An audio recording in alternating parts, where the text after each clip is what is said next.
रही थी, मुझे लज्जा आ रही थी, मुझे संकोच लग रहा था कि ये सब क्या कहेंगे। तो इस बात पर द्वारकाधीश ने कहा, सुदामा मैं कभी वस्तु नहीं देखता हूँ, मैं कभी पदार्थ नहीं देखता हूँ, मैं तो बस ये देखता हूँ कि तुम्हारे अंदर प्रेम कितना है, तुम्हारे अंदर भावना कितनी है, तुम्हारे अंदर हमारे प्रति निष्ठा कितनी है, प्रेम कितना है। क्योंकि भाव का भूखा हूं मैं, भाव ही बस सार है, भाव से मुझको भजे तो भव से मेरा पार है। पत्रम पुष्पम फलम कोयम यो में रखना। इस प्रकार से महाराज अपने ही समान वैभवशाली सुदामा जी महाराज जी को बना दिए। और समय भी यहाँ पे 9:30 बज रहा है। अंत में सुदामा जी महाराज ने कहा, द्वारकाधीश मैं चलता हूँ, ब्राह्मणी घर में अकेली होगी, आपसे मिलने के लिए आया था, आपका दर्शन प्राप्त हो गया, मिल लिए, बातचीत कर लिए, अब मैं चलता हूँ।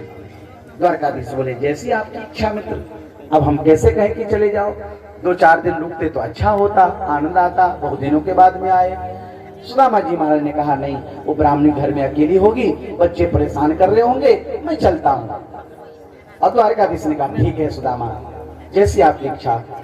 तो सुदामा जी बोले कि मैं यहाँ से जा रहा हूँ, भाभी जी अगर तुम्हारे बारे में पूछेगी तो क्या कहूंगा भाभी जी को। तो द्वारकाधीश ने कहा कि सुदामा हमारे तरफ से भाभी जी को कह देना कि इतने दिन जो होनी थी, जो गरीबी थी, जो होनी थी, वो होनी बीत गई, अब ऐसी होनी तुम्हारे जीवन में नहीं आएगी। होनी थी सो हो गई, अब न ऐसी हो, भावी तेरे भवन में नित्य द्वादशी हो।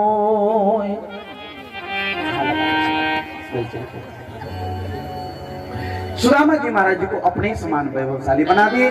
अंत में सुदामा जी महाराज चले। लेकिन एक बात है, जहां सुदामा जी महाराज जी की कुटिया थी ना जी, चलते चलते अपनी कुटिया के पास पहुंचे तो वहां पर कुटिया नहीं थी, वहां पर क्या था, महल खड़ा था। सूरदास महाप्रभु कहते हैं, सुदामा मंदिर देख डरे, सुदामा मंदिर देख डरे, यहाँ तो थी मेरी छोटी झुपड़िया, कंचन महल खरे, सुदामा मंदिर देख डरे। सुदामा जी महाराज महल को देख करके डर गए कि यहाँ पर मेरी छोटी सी झुपड़िया थी, कहाँ गई। इतने में सुदामा की जो पत्नी थी सुशीला, उन्होंने झरोखे से झांक करके देखा खिड़की से, तो समझ गई कि हमारे पति आ गए हैं। अब सुशीला सुंदर साड़ी पहन करके, सुंदर सोने की थाल में आरती सजा करके, पूजन की सामग्री लेकर के और अपने पति के स्वागत में आई। और सुदामा जी महाराज जी को आरती करके, प्रणाम करके, स्वागत करके और सुदामा जी महाराज जी को अंदर ले जाती है सुशीला। और भगवान के दिए हुए उस राजमहल में, उस भवन में सुदामा जी महाराज सुशीला के साथ में, पत्नी के साथ, बच्चों के साथ आराम पूर्वक सानंद भजन करते हुए, सत्संग करते हुए, भगवान को याद करते हुए जीवन यापन करने लगे। ये हमने संक्षिप्त कर दिया थोड़ा सुदामा जी का चरित्र, विस्तार का समय हमारे पास में नहीं है। इस प्रकार से अपने ही समान वैभवशाली, संपन्न, धनवान सुदामा जी महाराज जी को भगवान ने बना दिया।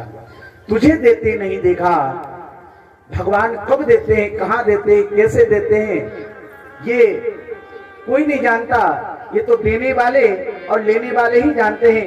की सेवा में और भगवान की सेवा में लगेगा। लेकिन महाराज जी का एक परम प्रिय दक्षिणा है, जिस दक्षिणा में महाराज जी का तो कल्याण है ही, आप सभी श्रोताओं का भी कल्याण हो जाएगा। आप लोग वो दक्षिणा देना चाहेंगे? कितने लोग देना चाहेंगे? हाथ उठाइए। वाह, महाराज जी का ये दक्षिणा है कि आप सभी लोगों ने 7 दिन तक भागवत कथा सुनी। इसका दक्षिणा यही होना चाहिए कि प्रातः काल उठिए तो कम से कम 5 मिनट हरि नाम संकीर्तन कीजिए, ये असली दक्षिणा है।